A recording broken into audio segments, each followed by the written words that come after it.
Hello, everybody. Today is day 40 of our 90-day project, which means we only have 50 days left.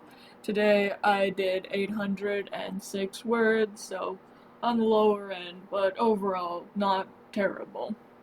Today I wanted to talk about cover art in general. 20 days ago I talked about the cover for this, My Guardian Demon, and how I do that, but I wanted to talk about cover art just as a broader category because the first thing that you see when you pick up a book is the cover.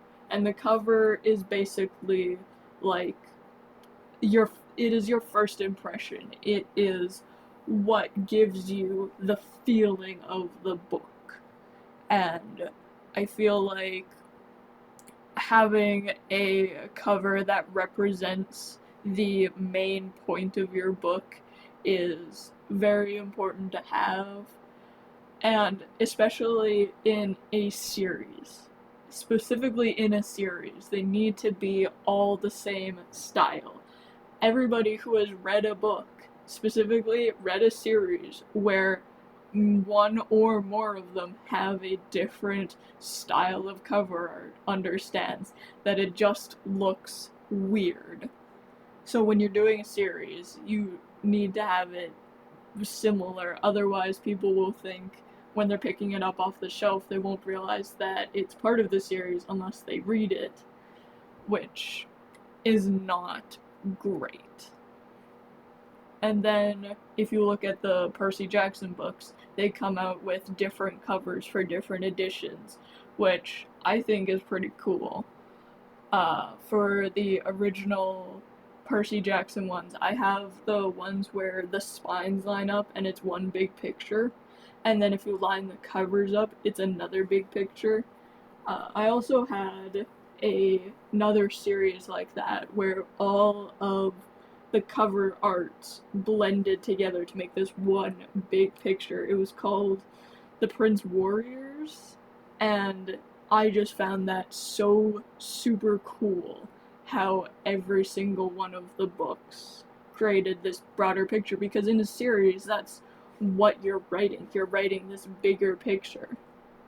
And I always thought that was super cool in any series that does that. I haven't seen it done much with series, so maybe when I do write a series, which maybe will be next time, maybe it'll be further down the line, I do have an idea that I've been writing for, I think, 4 years at this point, so we'll see if that gets another revival after so long, and I'll do one of those big picture things.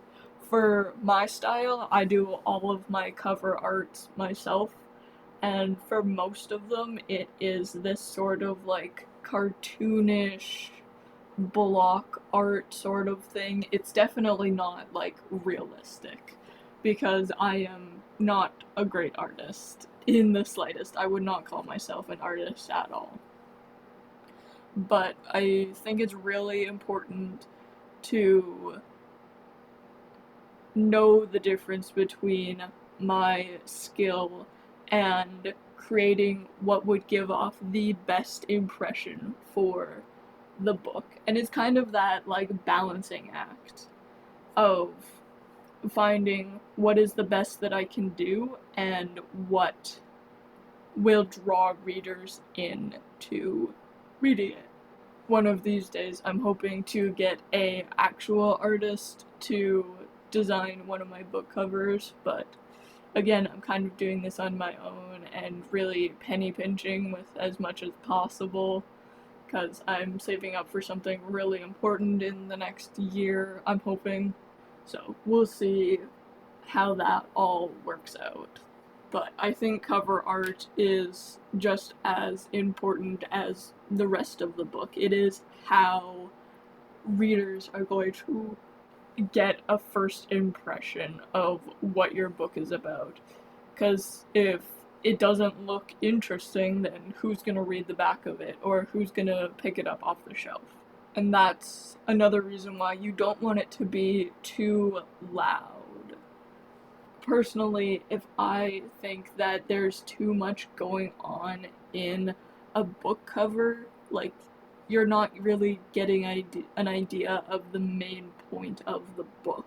You're kind of getting the entirety of the book, or you're getting details that don't really matter, or you, as a reader, don't really care about. Like, there is a series on Book Talk that's, I don't know what it's called. It's like the Wings of something. Wings of Fire, something like that. But the book is very simple. There is a solid color, and then there's yellow text. I think the first book is like pink with a little detail on the front and then yellow text. And even if you don't know what the book is called, even just by someone describing it, you can you can know what it is, because it's just so simple for people to remember what it looks like. And that's another thing with like recognition. The more simple it is, the less that people have to remember about it, and the less details they need to give to convey that, hey, this is what I'm talking about, and somebody else can be like, oh yeah, I know that. So, again, these are just all my personal opinions and what I've noticed from reading and writing over the years. Of course, everybody is entitled to their own opinion, and whatever works for you works, and that's really good. But yeah, that's kind of all that I have to say on the topic. Catch you all on the flip side.